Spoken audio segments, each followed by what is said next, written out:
하나님의 말씀은 야고보서 4장 11절에서 12절 말씀 함께 보십니다. 하나님의 말씀은 야고보서 4장 11절 12절 말씀 다 같이 함께 한 목소리로 보시도록 합니다. 형제들아 피차에 비방하지 말라. 형제를 비방하는 자나 형제를 판단하는 자는 곧 율법을 비방하고 율법을 판단하는 것이나 내가 만일 율법을 판단하면 율법의 준행자가 아니요 재판자로다. 입법자와 재판자는 오직 하나이시니 능히 구원하기도 하시며 멸하기도 하시느니라. 너는 누구간데 이웃을 판단하느냐. 아멘.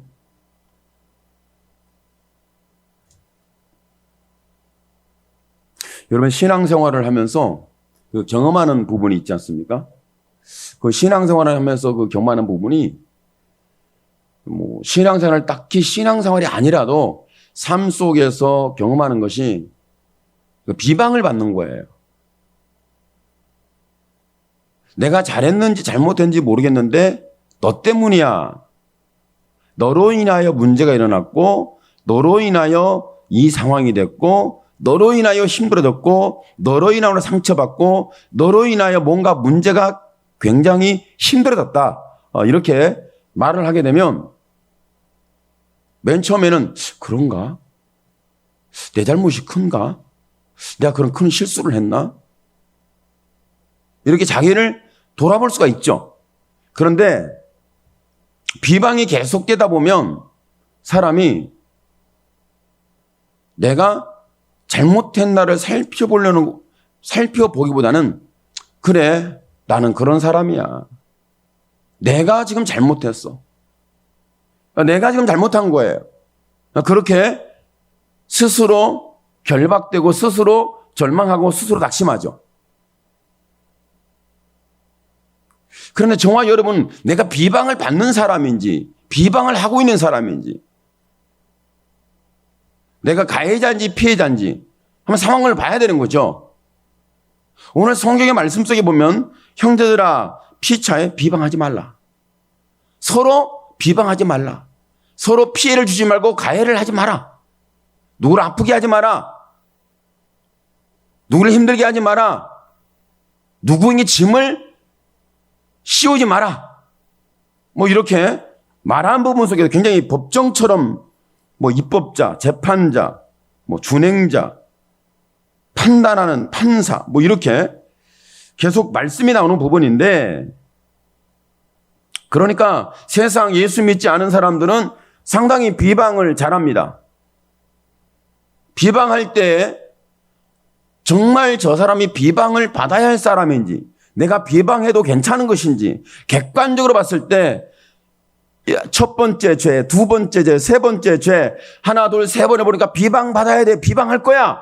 뭐 이렇게 객관적으로 비방할 자료, 비방해야 하는 그 문서, 비방해야 할 그 행위, 비방해야 할 그 상황, 이런 부분을 정확히 가지고 비방을 하면 비방을 받아야 되죠. 비방이 그렇게 내가 잘못된 것으로 얘기를 해주면 무엇이 잘못됐고 선이 뭐고 후가 뭐고 뭐가 잘못됐다 정확하게 얘기할 때 그 말이 맞구나. 그럼 받아들여야 됩니다. 만약에 저와 여러분이 누가 나를 비방하는데 내 죄와 허물과 과거와 내 약점과 단점과 부족한 점과 허점을 가지고 와서 이거 고치세요. 당신 인생 망했어. 당신 인생은 저주받았어. 왜? 이와 같은 부분 때문에 얘기를 하게 되면 사람들이 그렇구나. 겸손하게 그러시군요. 내가 왜 그걸 못 봤을까요? 내가 왜 그걸 몰랐을까요? 내가 그런 말을 왜 했을까요? 내가 그런 행동을 왜 했을까요? 이렇게 자기 자신을 돌아보면서 비방과 비판 속에 있는 그 부분을 들을 때에 그렇게 겸손하게 귀를 기울일 수 있는 사람이 과연 얼마나 있을까? 제가 보건대 비판을 하는데 비판을 받는 사람이 거의 없다는 거예요. 비판하면 일단 혈기부터 버립니다. 비판하면 일단 화부터 냅니다. 비난하면 이제 큰 소리가 막 높아집니다. 그러면서 비난을 하게 되면, 비판을 받게 되면 일어나는 사건이 내가 지금 왜 그런 상황이 됐는지에 대해서 객관적으로 이해하고 받아들이고 나를 바꾸고 내 삶을 이끌어가고 내 삶을 다시 회복하면 좋겠는데 그렇지 않다는 거예요. 거기에 비판할 때 듣지 않고 귀를 기울이지 않고 겸손해지지 않는 것을 이렇게 말합니다. 따라하십시오. 고집쟁이. 원수 중에 고집쟁이에요. 원수 중에 원수가 누구냐면 고집쟁이에요. 비판을 한다는 것이 나쁘게 만들면 안 됩니다. 나를 비판했어. 그게 아니고 왜 내가 그런 말을 드려야 되는지를 진짜 그게 사실적인 접근인가? 내가 그렇게 말을 지금 실수했나? 내가 행위와 삶이 좀 달라져야 할 부분이 있나? 이렇게 객관적으로 겸손하게 귀를 열어놓고 우리는 들어야 할 이런 부분이 있는 거죠. 그런데 사람에게 이렇게 비난을 받는 것도 굉장히 사람들이 별로 안 좋아해요. 지금 시대는요, 예전부터 있었던 일이지만 옛날이나 지금이나 죄는 똑같아요. 이 고집이라는 죄가 엄청납니다. 하나님 말씀에도 귀를 기울이지 않아요. 여러분, 이스라엘 사람들 보세요. 말씀을 안 듣는 사람을 이렇게 말해요. 화인 맞은 심령이다. 비판을 받을 줄 모르면 화인 맞은 심정이다. 화인 맞은 심정이라고 해서 또 야고보서는 뭐라고 말씀하냐면 이성 없는 짐승 같아서 이렇게 말을 하죠. 이성 없는 짐승 같다. 인간이 아니다. 인간 이하다. 짐승밭도 못하다. 이렇게 굉장히 심각한 비난을 받는 거죠.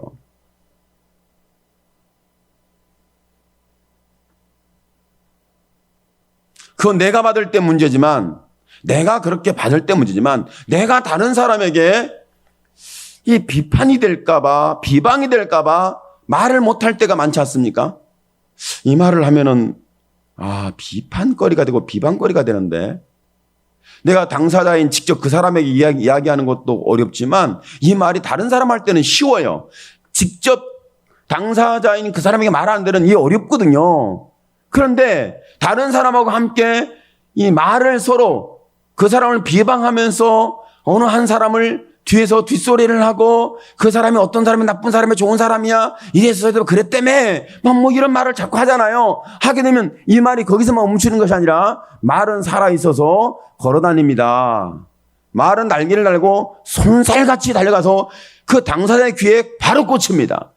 바로 귀에 꽂히면 그 꽂힌 그 말이 어디로 가냐면 그 사람 감정으로 갑니다. 감정으로 가면 이 사람이 가만히 있지 않아요. 그 말을 꺼냈던 사람에게 달려들어와서 여러분 우는 사자같이 삼키려고 으렁걸 것입니다. 분명해요. 여러분 경험하듯이 그런 상황이 있지 않습니까? 그러니까 저와 여러분 남을 비방하는 걸 좋아하는지 비판하는 것을 난 듣고 있는지 비방하는 것과 비판을 듣는 것과 여러분 저는 이런 부분을 굉장히 귀하게 여겨요. 누가 나를 비판한다 그러면 비판이 아니라 내 잘못된 점과 내가 개선해야 할 것과 내가 달라져야 할 것과 내가 바꿔야 할 것과 내 삶의 그것이 단점이 되고 약점이 되고 잘못된 것이라고 말한다면 과감하게 폐기처분할 수 있는 용기가 있기를 축복합니다.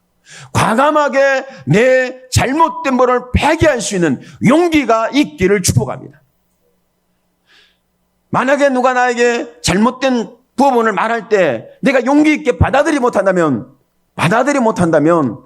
그 사람은 심각한 사람인 거예요.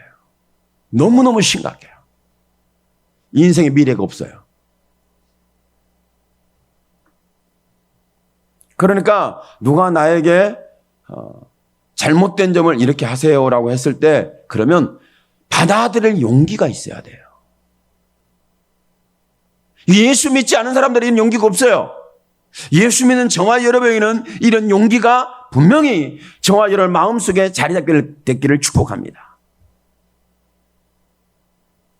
어떤 상황이든가 누가 자기를 얘기하면 비난거리, 비방거리, 비판거리라고 해가지고 일단 들리면 귀를 닫고 일단 감정을 폭발시켜서 그때부터 우는 사자같이 이제는 묻지도 마 따지도 마 나는 이제 이성 없는 짐승이 될 거야.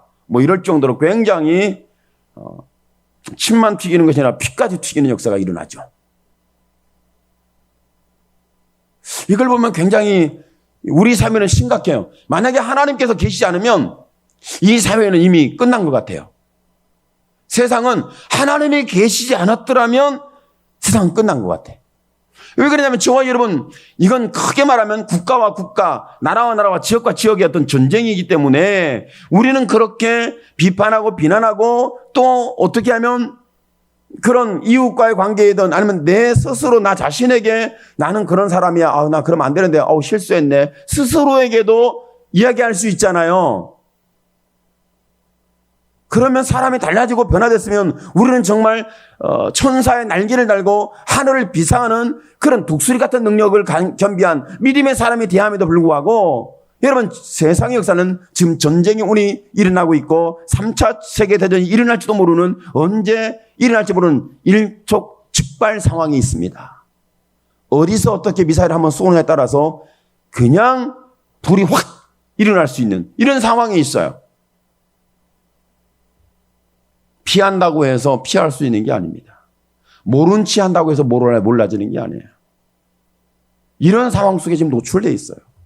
저와 여러분이 내 행위, 내 먹고 마시는 삶, 이것 때문에 헉헉거리는 삶을 살지만 실질적으로 보면 역사는 이런 나의 모습과 상관없이 세상의 역사는 전쟁의 사건으로 계속해서 살아왔고 전쟁 역사가 깊어졌고 전쟁 역사가 있었고 앞으로 전쟁이 발발할 것이란 예측이 아니라 사실화되고 현실화되고 우리가 큰 충격과 피해를 볼 수 있는 이런 상황이 일어날 거라는 거죠.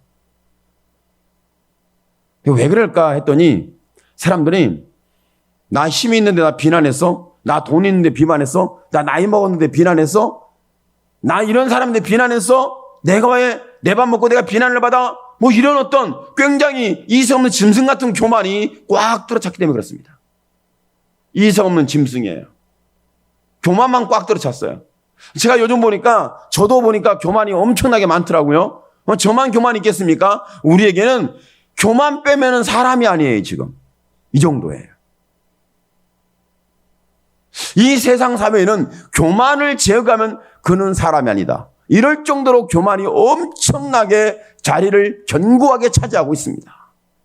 왜 그러냐면 비판과 비난이라는 거예요. 비방이라는 거죠. 내가 비방하는 것도 교만이고 비난하는데 나를 비판하는데 그걸 거부하는 것도 교만이고 이건 교만이라는 자리가 엄청나게 자리를 잡고 있어요. 여러분 그렇지 않습니까? 고집쟁이 교만, 고집쟁이다, 교만하다, 이런 말들이 똑같은 말이거든요. 근데 이와 같은 저와 여러분에게 하나님께서 저와 여러분을 만나 주실 때, 나를 찾아오실 때 그 상황을 여러분 성경의 믿음의 인물들이 하나님께서 찾아오셔서 주시는 은혜가 있었고 저와 여러분 개인에게도 하나님이 내게 찾아오셔서 은혜를 크든지 작든지 스쳐 지나는 은혜라도 우리에게 주신 적이 있지 않습니까? 막 펑펑 울면서 하나님 나의 하나님이시군요. 나를 사랑하는군요. 내게 은혜를 주셨습니다. 나는 이제 예수에 살겠어요. 난 믿음을 살게요. 이제는 정말 믿음을 살 거예요. 결단이 교회 문 밖에 나가면 다 살 것을 제가 예언을 하지만 교회 문을 열면 여러분 여기서 결단하는 건 다 사라집니다. 여러분 받은 은혜는 교회 문을 열자마자 다 사라질 거예요. 교회 문을 열고 둘이 대화하면서 이미 사탄이 개입을 할 겁니다. 그리고 여러분이 직장에 가면 사탄이 으르렁거리면서 아마 살모사가 고개를 쳐들고 혀를 낼름거리는 것처럼 저와 여러분을 공격하려고 아마 낼름거리는 사건이 있을 가능성이 높아요. 없으면 좋지만 그럴 가능성이 있다는 거예요. 제가 보건대 우리 믿음의 사람들, 그리스도인들이 은혜를 받고 교회에 나가서도 은혜가 되고 내 삶 속에도 은혜가 있어야 되는데 교회에서만 은혜가 있어요. 교회 밖에 나가면 은혜가 어디인지 모르겠어요. 그리고 자기 삶에 돌아가면 은혜라는 단어 자체도 생각이 안 나요. 하나님 존재를 인식을 안 해. 교회 밖에 나가서 내 삶에 돌아가면 그때부터 나는 교회에서만 신앙생활 할 거야. 나는 교회에서만 은혜를 말할 거야. 나는 교회에서만 은혜를 받을 거야. 교회 밖에 나가면 나는 이성 없는 짐승으로 탈바꿈돼서 나는 이렇게 교만과 고집쟁이가 되어서 인생을 망칠 거야. 이렇게 사는 사람이 대부분이에요. 대부분이. 얼마 아니에요. 아니요. 거의 그래요, 지금.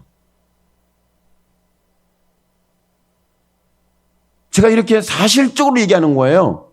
우리는 좀 사실적으로 접근해야 되지 않겠습니까? 이건 비난이 아니에요.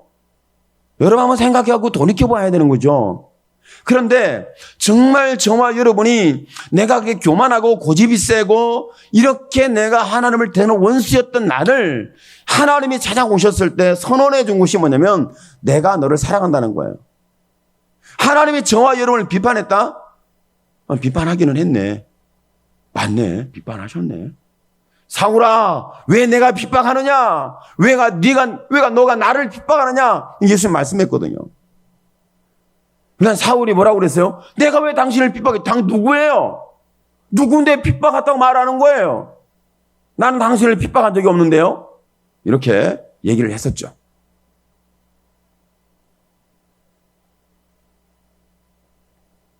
그러니까 저와 여러분이 하나님께서 이스라엘 백성 가운데 율법을 주실 때 율법을 준 목적이 있어요.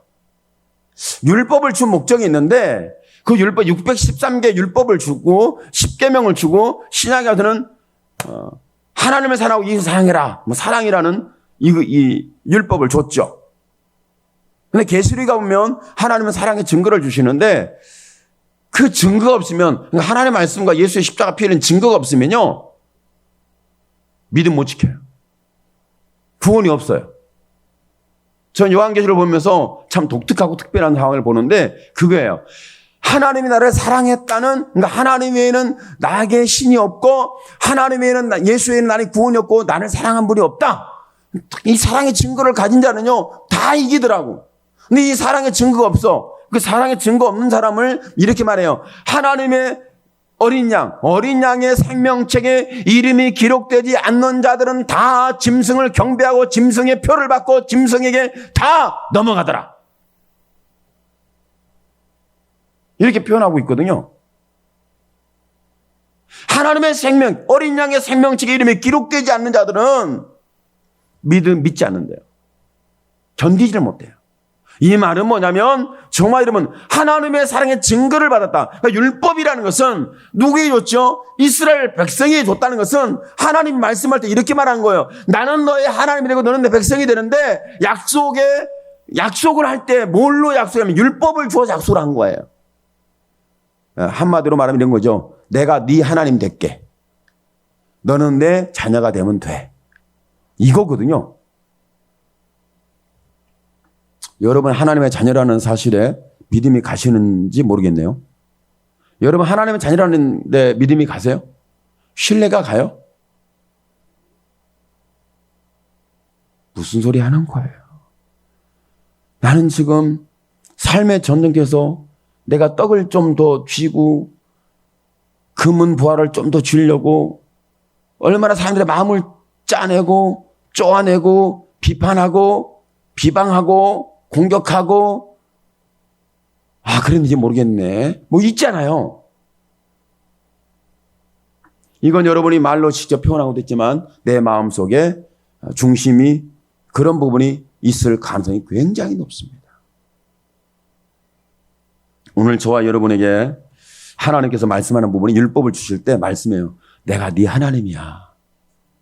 내가 너의 하나님이야. 이것이 율법을 준 목적이에요. 저와 여러분의 행위를 이렇게 살아라 저렇게 살아라 왜 그렇게 살았니 안 살았니 내가 너 잘 살았니 못 살았니 내가 너 감시할 거야. 요즘 세상이 감시사회잖아요. 투명사회 감시사회. 요즘 사회가 감시사회예요.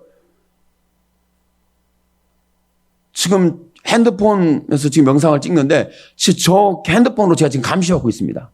오늘 예배 드리는지 안 드리는지 설교를 어떻게 하는지 그냥 감시받고 있는 거예요.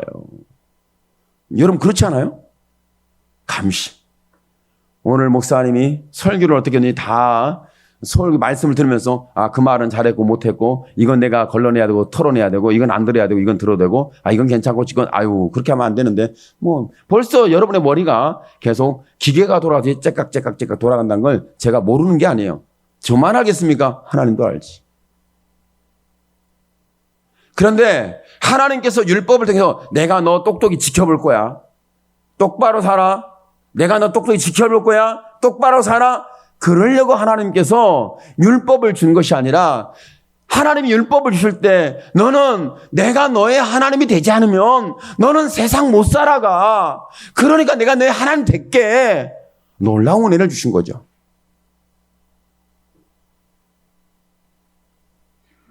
그러니까 저와 여러분이 비난받아야 맞고 공격받아야 맞고 우리가 죄책감에 시달려야 맞고 죄로 파멸해야 맞고 여러분 사단에게 있어서 완전히 우리는 파멸되어야 할 영혼이요 심령이요 인생이었죠. 지금도 그럴 수 있어요. 그런데 하나님이 저와 여러분이 구원이라는 내가 너의 하나님이고 내가 너를 사랑한다는 증거를 줬는데 이 증거가 저와 여러분이 준 것은 너의 힘으로 너의 행위로 너가 노력하고 의지에 결단해서 잘 살아봐. 믿음의 사람은 그래 잘 사는 거야. 그렇게 안 살면 너는 하나님 세상에서 비난받고 너는 말씀에 충돌을 받아서 너는 심판받을 거야. 이렇게 하나님께서 우리에게 말씀했다고 우리는 굉장히 오해를 하고 있습니다. 아닙니다. 그래 강력하게 말씀했을 때는 하나님 말씀하는 거예요. 너는 죄인인 걸 잊지 말고 내게 돌아와야 된다. 너는 죄인인 걸 잊지 마. 모든 사람이 죄를 범하여 하나님의 영광을 이루지 못했어. 모든 사람이 죄인이야. 이 말씀 속에 뭐냐면 너는 그 죄 속에 있는 너를 내가 찾아봤고 너는 내게 돌아와야 사는 거야. 내 십자가를 보라. 다시 한번 갈보리산에 올라가서 내가 못 박혀 죽어가는 모습을 봐봐. 왜? 너의 죄를 용서하기 위해서 내가 십자가에 이렇게 죽어간 모습이야. 예수님의 십자가는 이렇게 저와 여러분에게 주셨던 내가 너를 구원한다는, 내가 너를 사랑한다는 확실한 증거요, 증표요. 여러분, 이건 2000년 동안 있었던 일이고 지금도 선언되어야 할 하나님의 사랑의 이야기입니다. 목사님, 나는 죄 짓고 안 짓고가 문제가 아니라 난 죽었어요. 내 인생은 이미 끝났어요. 다행입니다. 여러분 인생은 끝날 때 확실하게 끝나야 합니다. 망할 때 확실히 망해야 돼요. 죽을 때 설 죽으면 안 돼. 완전히 죽어야 돼. 할렐루야. 죽은 척하면 큰일 나는 거예요. 이 죽은 척을 너무 잘해가지고 척을 잘해가지고 돈 없으면 죽은 척하고요. 힘 없으면 죽은 척하고요. 다 죽은 척해요. 상황이 내가 힘들면 다 죽은 척해요. 얼마나 이 죽은 척을 잘하는지. 여러분 우리만 그런 게 아니에요. 동물들도요. 얘들이 머리를 굴리더라고. 죽은 척 딱 하더라고. 짐승들도. 그러더니 사람 때리면 후닥 터지고 날아가 버려요. 와, 쟤들 머리 똑똑하네. 이 사람은 오죽하겠습니까? 근데 저 사람이 진짜 죽었는지 살았는지는 언제 알겠냐면 진짜 돈을 한번 딱 줘봐야 됩니다. 돈을 줘보면 이 사람이 살아있는 사람이 죽은 척 하는 건지 진짜 죽은 건지 확인이 됩니다. 공통적으로 일단은 돈이 들어가면 사람은 교만해져요.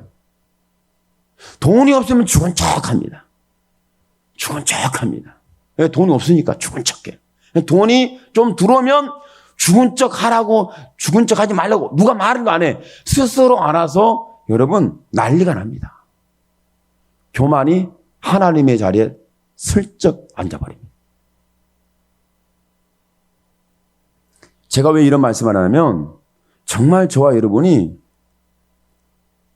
내가 죄 때문에 죽었다는 그 상황을 확실하게 발견하면 하나님의 사랑이 뭔지를 알게 된다는 거죠.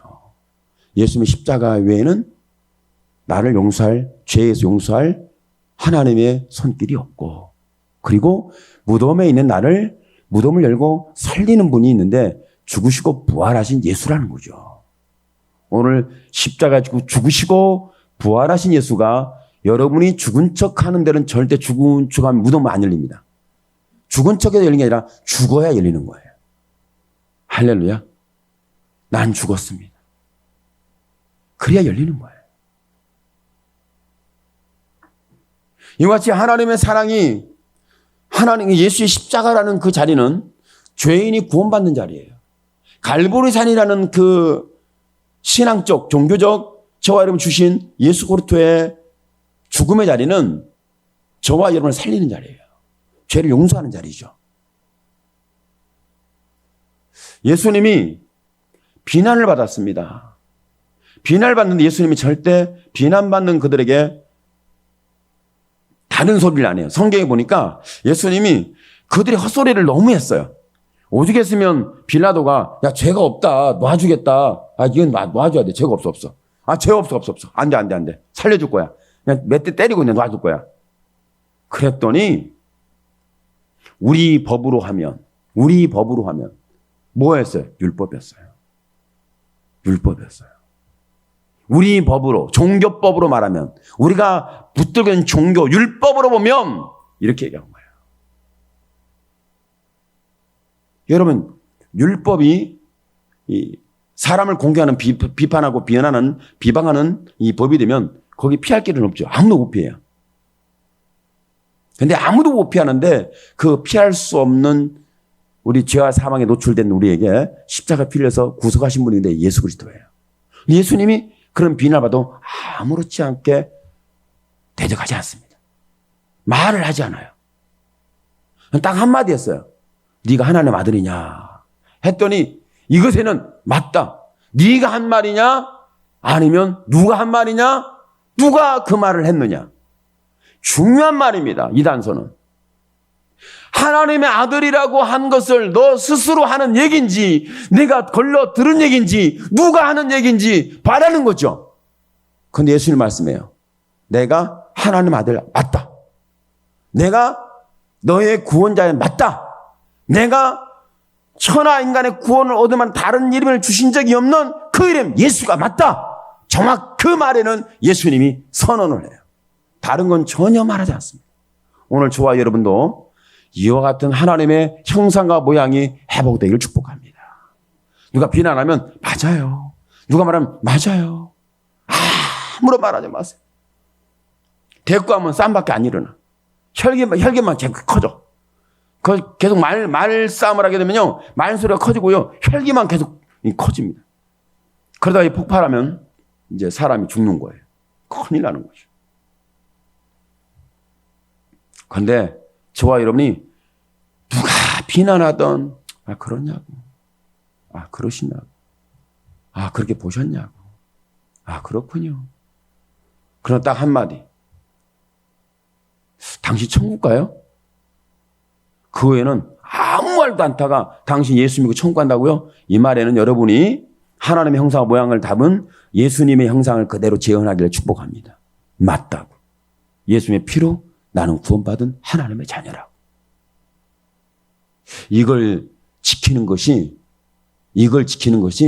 마음을 지키는 거고 믿음을 지키는 거고 여러분의 영혼을 지키는 거고 하나님의 율법을 지키는 거예요.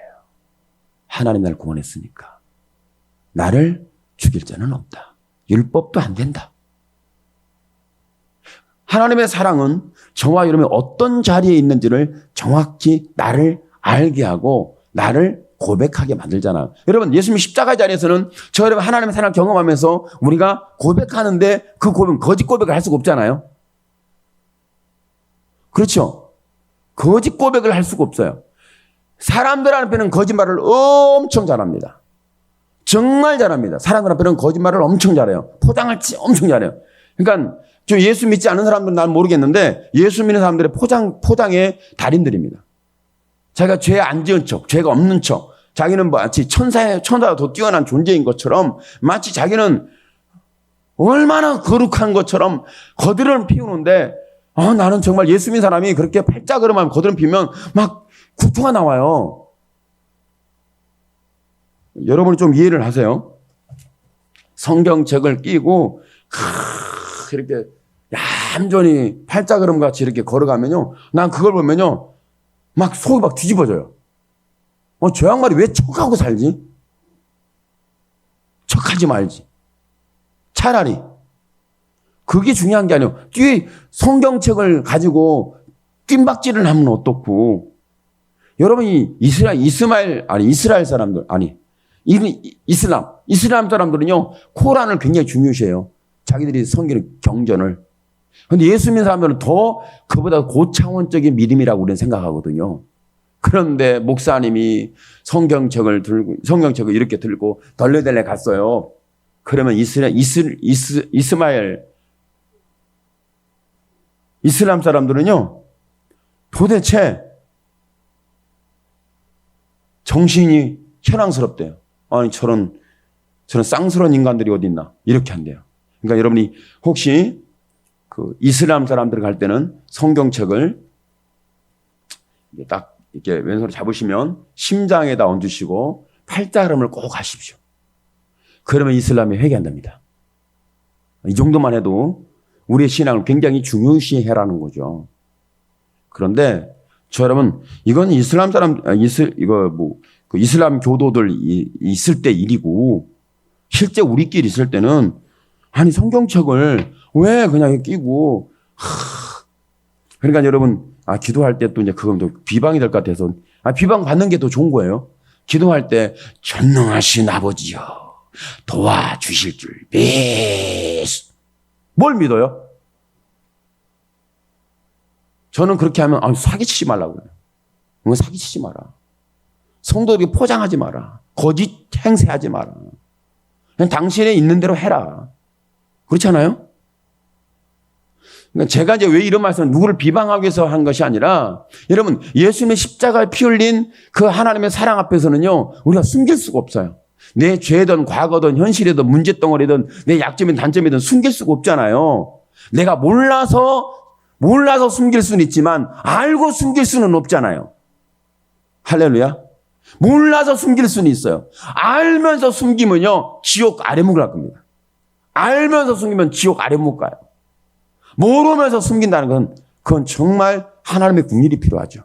왜? 모르니까. 근데 알면서 숨기면서 그렇게 하는 것은요, 정말 망해도 보통 심각하게 망할 인생들이 아니에요. 일반적으로도 망하고요, 구원도 없고요, 하나님께 못 가요. 심지어는 성경에서 말씀하는 부분이 있어요. 거짓말하는 자하고 거짓말하기를 좋아하고 말을 지어내는 자들은 새 예루살렘 성에 들어가지 못한다. 죄를 딱 문자적으로 계시록에 말씀을 해놨어요. 거짓말하는 사람은 심각하게 여기시더라고. 그 14만 4천 명이 천상에 죽어서 천국에 갔는데 그들을 어떻게 평가하냐면 저들은 거짓말이 없고 거짓이 없고 흠이 없더라. 이렇게 말씀하고 있거든. 그러니까 오늘 저와 여러분이 다른 데는 거짓말해도 괜찮아. 다른 데는 포장해도 괜찮아요. 그러나 예수님의 십자가 피는 사랑 앞에서는 여러분을 숨기지 마십시오. 포장하지 마세요. 여러분의 있는 자리를 그대로 예수님의 십자가 피에 여러분의 있는 자리를 그대로 연결시켜 주세요. 내가 죄졌습니다. 내가 실수했습니다. 내 인생 망했습니다. 내 인생 저주받았습니다.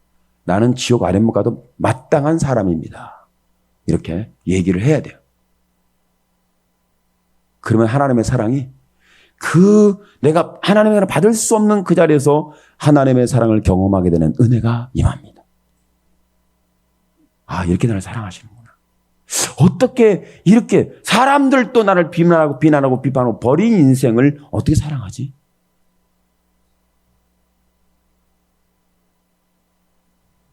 어떻게 사랑하지? 그것이 바로 갈보리 산의 십자가에 나 같은 죄인을 죽으신 예수 그리스도예요. 이것이 하나님의 사랑입니다.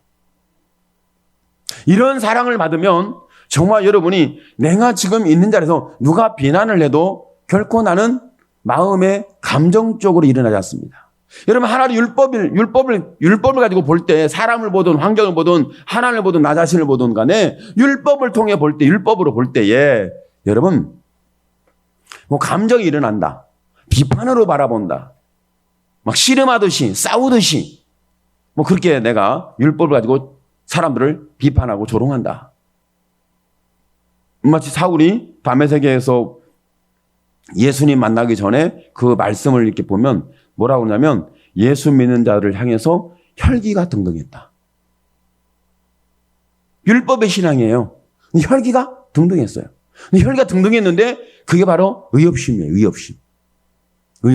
여러분, 예수 믿는 사람이 의협심으로 사는 게 아니에요. 저도 그 의협심이 가끔 일어날 때가 있어요. 저런 인생에 저런 사람이 어디 있냐고 막. 이렇게 뉴스 보다 보면 그 사람이 사람답지 않게 그 뭐랄까 잘못된 사람들 있잖아요. 그 범죄자들 드러나잖아요. 그러면 어떻게 사람이 저럴 수가 있지? 그거 좀 이해가 안 돼요. 그럼 저는 나쁜 놈들. 이렇게 저도 얘기를 해요. 근데 저와 여러분이 정말 율법을 통해서 하나님이 나의 하나님인가를 알게 되고 율법을 통해서 하나님의 사랑이 나에게 어떻게 주어졌고 베풀어졌는지 경험하게 되고 그리고 율법을 통해서 다른 사람을 보게 되면 저와 여러분이 정말 이 사람이 하나님의 사랑을 아는 사람인지 알게 됩니다. 율법을 통해서 다른 사람에게 율법의 말씀을 가지고 다른 사람이 행위, 말하는 것, 삶의 모습을 가지고 말하게 되면 비난하고 비판과 비난밖에 없어요. 근데 저와 여러분이 율법을 통해서 나 같은 죄인을 살리신 주 은혜가 놀랍다는 하나님의 사랑을 경험하고 나서 율법을 통해서 다른 사람을 보잖아요. 그러면 사람이 불쌍히 보여요. 여러분에게 이제 묻겠습니다. 여러분, 혹시 여러분이 옆에 사람이나 이웃 사람을 볼 때 불쌍히 여기는 마음이 생기던가요? 아이, 뭘 불쌍해요. 맨날 나한테 욕짓거리나 하고 헛소리나 하고 소리나 치고 감정이나 폭발시키는 저 인생이 뭘 불쌍해요. 왼수 중에 왼수지. 이렇게 일어날 수 있거든요. 그렇죠? 근데 여러분이 보는 순간에 내가 비방을 하려고 하다가 가슴이 찡해지는 이 은혜를 좀 경험했으면 좋겠어요. 저도 잘 안 되는 사건인데 여러분 경험했으면 좋겠어요. 저도 잘 안 돼요. 설교자인 저도 안 되는데 여러분에게 될 것이다, 될 줄 믿습니다, 되십시오. 야, 참 나쁜 놈이죠, 제가. 이렇게 하고 있다는 자체가. 그죠? 안 돼, 니도 안 되는 걸 뭘 그렇게 얘기하냐고. 그렇죠. 제가 참 못된 건 사실이죠. 그러나 우리에게 하나님의 사랑을 봤을 때 비난과 비판 속에서 그냥 그를 공격하고자 아니라 그 사람을 살리고자 하는 국률함, 불쌍히 여기는 마음이 있어서 비난하고 비판한 것은 사람을 살릴 수 있습니다. 그런데 내 마음속에 국률함이 없고 불쌍히 여기는 마음 없이 다른 사람에게 막 혈기가 꽉 차가지고 팍 씨름한다 그러면 누구를 살려내겠습니까? 오늘 저와 여러분의 신앙생활 속에서 이 은혜가 다시 한번 회복되기를 축복합니다. 우리는 율법을 하나님 주셨을 때 남을 공격해라. 남의 삶을 뜯어봐라. 남의 행위를 뜯어봐라. 그가 말하는지 한번 뜯어서 분석 좀 해봐라. 어떻게 나쁜 놈인지, 어떻게 그를 비판해야 할지, 어떻게 비난받아야 할지 한번 잘 살펴봐라. 이렇게 하나님 율법을 준 것이 아니라 율법은 너는 나 없이는 안 돼. 나 없이 안 되잖아. 그러니까 내가 너의 하나님 될게. 너는 나 없이는 못 사는 사람이어서 내가 네 하나님 되겠다고 하고 그 약속을 통해서 내가 율법을 줬어. 알겠지? 여러분, 이건 율법과 예수님의 십자가는 똑같습니다. 똑같아. 하나님이 주신 거니까. 그런데 율법은 예수님을 계속 비추고 있고 조명하고 있고 예수께 집중하는 것이 율법이에요. 율법이 예수님을 집중하지 않으면 율법은 폐기해야 합니다. 율법은 예수님을 집중하는 거예요. 십자가에 피 흘려 죽으신 예수를 집중하고 죽고 부활한 예수를 집중하도록 하는 것이 율법이에요. 왜요? 율법은 하나님이 주신 거고 내가 너의 하나님이야. 그리고 율법을 통해서 너는 이렇게 죄를 지을 수밖에, 죄 속에 살 수밖에 없기 때문에 내가 율법을 통해서 너의 실체와 상황을 다 보게 했지 않니? 내가 너의 하나님인 걸 내가 하나님이 되겠다고 말했지 않니? 그러면 내가 너의 하나님이 됐는데 그때 너의 모든 그 해결할 수 없는 죄악과 허물에 대해서 용서하고 너를 다 시킬 건데 내가 너에게 뭘 줄 거냐면 내 아들 예수를 준다. 그러니까 율법이 예수님을 집중하고 있는 거예요. 오늘 저와 여러분이 남을 비판하고 남을 비난하고 남의 허점과 허물과 약점과 단점과 부족한 점이 다 발견되어 지게 된다면 저와 여러분이 그 발견되는 그 상황에서 저와 여러분은 내 감정에 집중하는 것이 아니라 내 비방하는 것에 집중하는 게 아니라 그 사람의 행동에 집중하는 것이 아니라 그 사람을 바꾸겠다는 것에 집중하는 것이 아니라 그 사람에게 집중하는 하나님이 당신의 하나님이 된다는 사실에 집중하기를 축복합니다. 예수님의 피 흘림이 당신을 구원한다는데 집중할 수 있는 이 하나님의 사랑의 이야기가 여러분의 가슴 속에 수놓아져 있는, 여러분의 심령 속에 불이 붙어 있는 하나님의 사랑의 이야기로 율법을 통해서 다시 한번 영혼을 살려내는, 세상을 보니까 하나님이 없으면 안 되겠네, 저 사람 보니까 하나님이 없으면 안 되겠네, 이런 열정이 일어나길 축복합니다. 여러분, 저 사람을 비난하고 비판하고 뭐 다 분석이 됐어요. 잘못해서 죄인이에요. 지옥 가야 맞아요. 다 우리가 보니까 그래요. 그런데 거기에서 우리가 결론 내리는 것은 저 사람이 하나님이 없으면 안 될 사람이네, 예수님의 십자가 주고 부활하신 이 사랑이 없이는 안 되는데 어떡할꼬, 이런 애통함이 오늘 저와 여러분의 심령이 되고 우리의 믿음의 중심이 되고 율법이 나를 이끌고 가는 구원의 이야기가 되기를 예수님의 이름으로 축원합니다. 아멘. 기도합니다. 주여, 살아계신 하나님, 영광을 주께서 받아 주시옵소서. 하나님이 영광 받아 주시길 원합니다. 하나님이여, 나의 하나님이여, 얼마나 내가 죄인인지 아시지 않습니까?